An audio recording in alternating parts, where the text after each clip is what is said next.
All right, now here with more. Author of the #1 New York Times bestseller, Unfreedom of the Press. I call him the Great One. His new time, the host of Life, Liberty, and Levin, Sunday nights at 8 p.m. And by the way, blew the roof off the ratings on Sunday in your new time. He's also a nationally syndicated radio talk show host because I insisted on it. A long personal story. All right, Great One. These are serious times. This is what you do. This is your wheelhouse. Constitutional law. You have a lot to add to this national nightmare they're creating. I'm still getting through the Mueller report here, actually. That we spent years and years on, the Mueller report and $40 million and congressional hearings and Mueller, and they connected the dots and they found all kinds of... I'm still on page 397 of the Mueller report, and then they throw Ukraine at us. It's hard to keep up, Sean. Anyway, after we were attacked at Pearl Harbor, Admiral Yamamoto of Japan, he said, "I fear all we have done is to awaken a sleeping giant and fill him with a terrible resolve." You know, Adam Schiff, you are in some ways Admiral Yamamoto.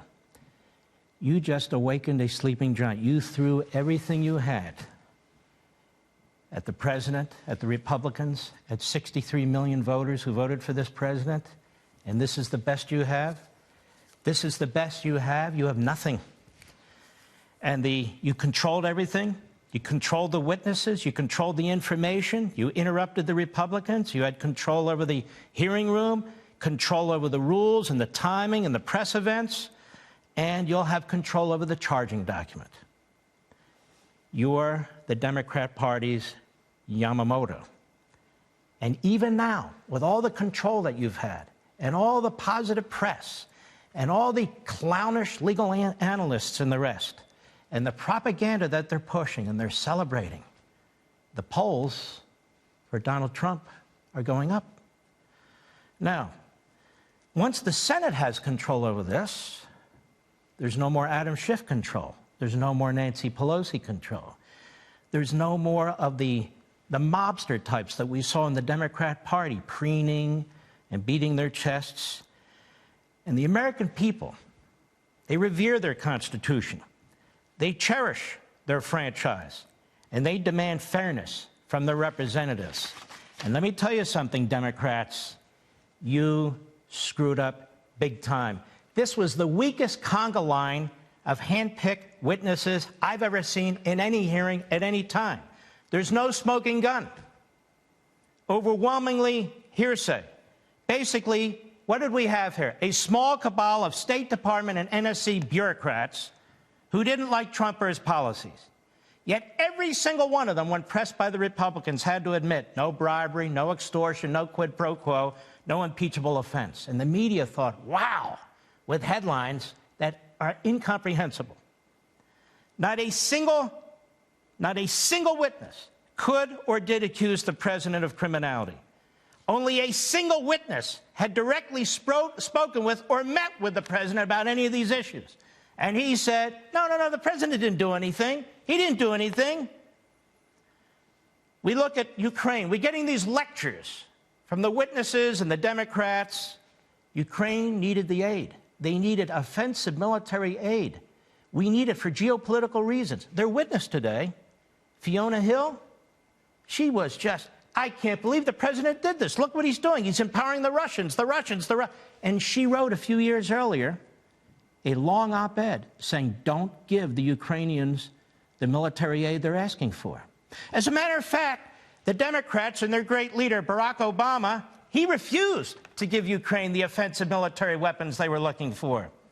So despite all these bureaucrats testifying, they couldn't get the weapons that Ukraine wanted under Obama. There were no hearings. There were no headlines.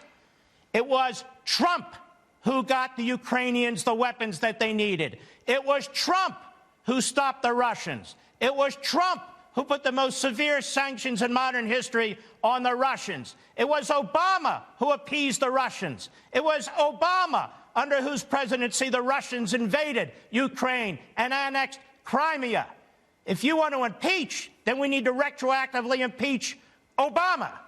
Now, this will move to the United States Senate. Let's hope the Republicans, for once in their life, grow a spine. I want to remind the Republicans, including the half dozen or so, who went out, we cannot reveal the whistleblower. Read your damn law. You wrote it. Read your law. The so-called whistleblower is not a whistleblower under your law. The so-called whistleblower's complaint right here is not covered by the statute that you wrote. The phone call between President Trump and President Zelensky is not covered by the statute you wrote.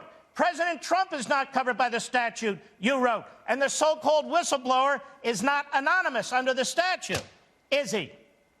So the president's lawyers will finally get a shot at the whistleblower who never wrote this complaint. And they will get to ask him. They will get to say, I know his name, I'm not allowed to say. I know all about him, I'm not allowed to say. But it's time that sham comes to an end. A president gets to confront the person who's challenging him. Now, here's some of the questions for Mr. Whistleblower. Who was involved in writing the complaint? Who advised him to use the whistleblower statute to create this false protection? Did he speak to Adam Schiff or Nancy Pelosi or any Democrat members of Congress directly or through surrogates? What did he discuss with Schiff's staffers who formerly were the NSC? Did he speak to, we want to know yes or no, Lieutenant Colonel, or Mr., may I say, Vindman, or not? We want to know all about this whistleblower because the whistleblower wants to bring down the President of the United States. Moreover, we want Hunter Biden. We want Hunter Biden not because of anything in our imagination or right-wing conspiracy theories, because you folks at Politico and the New York Times and other places, you've told us about Hunter Biden. You've told us about the Bidens. Don't we have a right as the American people to know if the individual who may be nominated as the Democrat nominee for President of the United States is a crook? Is that the only family in American history who's not to be investigated? I don't think so. And one other thing. This is the so-called whistleblower's complaint. This has been Adam Schiff's playbook from day one. Adam, did you write this?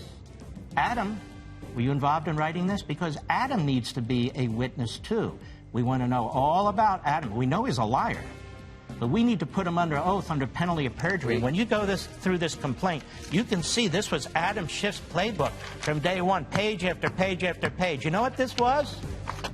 This was a shadowy exercise by Schiff, his staff, this whistleblower, the lawyers, and the Democrats to bring down the president. The great one, Done. Mark Levin.